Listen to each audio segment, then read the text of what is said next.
প্রায়ই এমন হয় না যে জরুরি কিছু মনে থাকছে না বা অনেক কষ্ট করে পড়া মুখস্থ করার পরেও ভুলে যাচ্ছে? যদি উত্তর হ্যাঁ হয়, তাহলে এই আলোচনাটা দারুণ কাজে আসতে চলেছে।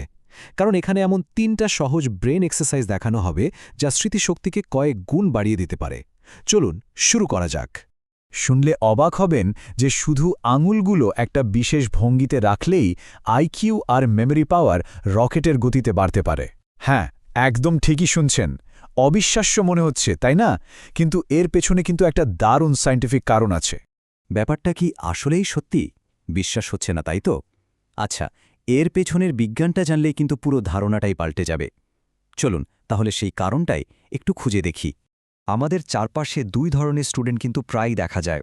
একদল যারা সারা রাত জেগে পড়াশোনা করে কিন্তু পরীক্ষার হলে গিয়ে সব ভুলে যায়, আর আরেক দল আছে যারা মাত্র কয়েক ঘন্টা পড়েই 95% নম্বর পেয়ে যায়। ভাবার বিষয় হলো আসল পার্থক্যটা কোথায় হচ্ছে।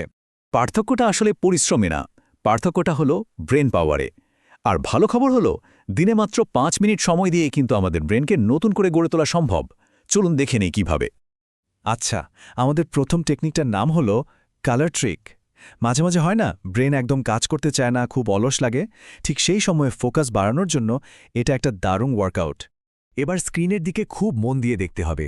এখানে যা করতে হবে তা হলো শব্দটা পড়া যাবে না, বরং শব্দটা কোন রঙে লেখা সেই রঙের নামটা বলতে হবে। যেমন ধরুন, প্রথম শব্দটা লেখা আছে হলুদ, কিন্তু ওটার রং তো নীল, তাই বলতে হবে নীল। যদি বলতে গিয়ে একটুও হোঁচট খেতে হয়, তার মানে বুঝতে হবে আইকিউ বাড়ানোর সুযোগ আছে। খুব সহজ, তাই না? প্রতিদিন মাত্র 5 মিনিট যদি এই ছোট্ট কাজটা করা যায়, তাহলে ফোকাস আর আইকিউ দুটোই কিন্তু চোখে পড়ার মতো বেড়ে যাবে। এবার আসা যাক আমাদের দ্বিতীয় কৌশলে। এটার নাম হলো ফিঙ্গারটিপ মেথড। আর এটা কিন্তু কোনো সাধারণ কৌশল না, এটা হলো সফল মানুষদের একটা গোপন রহস্য। আচ্ছা, কখনো কি খেয়াল করেছেন ইলন মাস্ক বা মার্ক জাকারবার্গের মতো বড় বড় সফল মানুষেরা যখন ইন্টারভিউ দেন, তখন প্রায়ই তাদের হাতগুলো ঠিক এইভাবে রাখা থাকে? এর পেছনে কিন্তু একটা ইন্টারেস্টিং কারণ আছে। এর পেছনের সায়েন্সটা খুবই সিম্পল। আমাদের আঙুলের ডগায় প্রচুর নার্ভ এন্ডিং থাকে, মানে ছোট ছোট নার্ভের শেষ মাথা, যেগুলো সরাসরি আমাদের ব্রেনের সাথে কানেক্টেড। যখন এই ডগাগুলো একটার সাথে আরেকটা লাগে, তখন ব্রেনে সিগন্যাল যায়, আর আমাদের ব্রেন আরও বেশি অ্যালার্ট বা সজাগ হয়ে ওঠে। আর এটা করা তো আরও সহজ। যখনই ফ্রি বসে আছেন, ধরুন বাসে যাচ্ছেন বা ক্লাসে, শুধু এক হাতের আঙুলের ডগা দিয়ে অন্য হাতের আঙুলের ডগায় আলতো করে চাপ দিন, ব্যাস এটুকুই। এই ছোট্ট কাজটাই ব্রেনের কানেকশনগুলোকে আরও মজবুত করে তুলবে। আমাদের ৩ নম্বর এক্সারসাইজ হল লেফট হ্যান্ড চ্যালেঞ্জ। ব্যাপারটা হলো, ব্রেনকে শক্তিশালী করতে হলে ওকে একটু চ্যালেঞ্জের মুখে ফেলতে হয়। ওকে বাধ্য করতে হয় নতুন নতুন রাস্তা তৈরি করার জন্য। অনেকেই ভাবেন শুধু বই পড়লেই বুঝি ব্রেন পাওয়ার বাড়ে, কিন্তু সত্যিটা হলো এটা পুরোপুরি ঠিক না।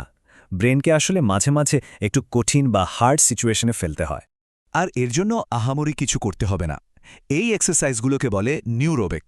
যেমন ধরুন, যারা ডানহাতি তারা যদি বাম হাত দিয়ে দাঁত ব্রাশ করেন বা জলের বোতলটা ধরেন কিংবা বাম হাত দিয়ে নিজের নাম লেখার চেষ্টা করেন, এই ছোট ছোট কাজগুলোই কিন্তু দারুণ কাজে দেয়। যখনই আমরা এরকম নতুন কিছু করি, আমাদের ব্রেনের নিউরনগুলো বাধ্য হয় নতুন নতুন কানেকশন তৈরি করতে, মানে নতুন রাস্তা বানাতে। আর এর ফলেই কিন্তু আমাদের ব্রেন আরও বেশি শার্প আর পাওয়ারফুল হয়ে ওঠে। যারা এতক্ষণ ধরে আমাদের সাথে আছেন, তাদের জন্য এবার একটা স্পেশাল বোনাস। আর এটাই সম্ভবত আজকের সবচেয়ে পাওয়ারফুল টেকনিক। টেকনিকটা খুবই সহজ, কিন্তু অবিশ্বাস্যভাবে কাজের।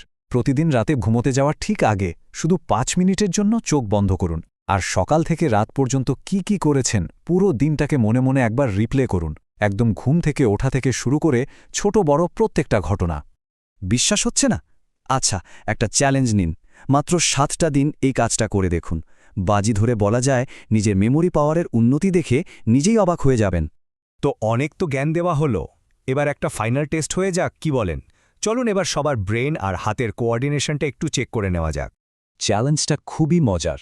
চোখ বন্ধ করে কমেন্ট বক্সে নিজের নামটা টাইপ করতে হবে। সম্ভব কি? এখনই চেষ্টা করে দেখুন তো, দেখি কতজন ঠিকঠাক টাইপ করতে পারে। যদি আজকের এই আলোচনাটা একটুও কাজের মনে হয়, তাহলে অবশ্যই সেই বন্ধুর সাথে শেয়ার করুন যার স্মৃতিশক্তি একটু দুর্বল। কে জানে, হয়তো এই সহজ কৌশলগুলো তারও অনেক উপকারে আসবে।